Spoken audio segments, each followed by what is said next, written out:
the Republic Act 9184, but the content basically are the same in terms of the different modes of bidding or procurement, Madam Chair. No? 12009. Yes, please.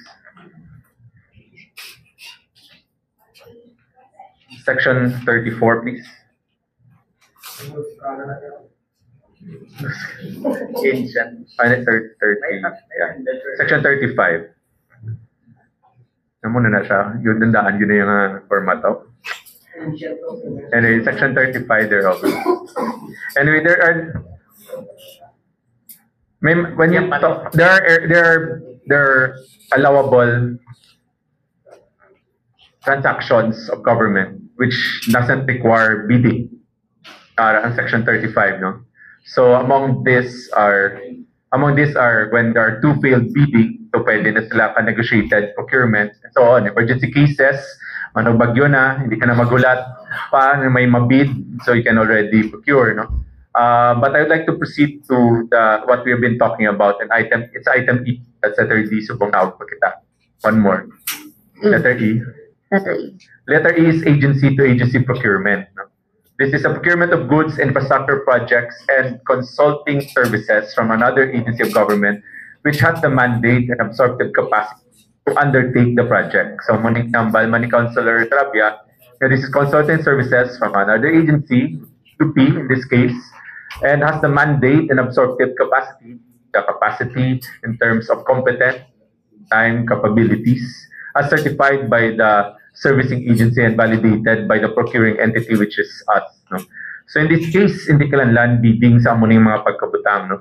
In fact, kung ako pag-ani, abi ko sa letter F ni siya matupa. No? That's letter E. Kasi pwede tapag na O. I was under the inclination, although I was told letter agency ang gina-discuss, but I was under the notion na under ni siya sa scientific work, no? Scientific work or technology work, scientific academy, scholarly work or research, and this in this manner also it also requires no bidding, no? So pwede negotiated procurement, no? And in this that's why again honorarium. So this is the legal basis kung binapangitaan man. The City Legal Code expands on this. Madam Chair, that's just a manifestation and in relation to the legal context as well. Thank you, Madam Chair. I would like to revisit the discussion in the committee report. It is not an agency to agent transaction. It almost, but we try to avoid the double compensation issue of Dr. Cruz and his team. That is why we are this issue primarily squares within section 35F as what discussed by the good councilor. It is scientific. I think I would like to manifest that I would like to adopt the additional discussion of the good councilor into the committee report, Madam Chair, as to this discussion of the procurement law, section 35, subsection F. But in order to relax the concerns of the members of the August body, may I just move to suspend the House rules in order to invite Attorney Pahila to discuss this. Kay balag mo, tindugan ko anay, antes nga i-turn over kay Attorney Pahila. But for the technical aspect, may I just move to suspend the House rules, Madam Chair. So move.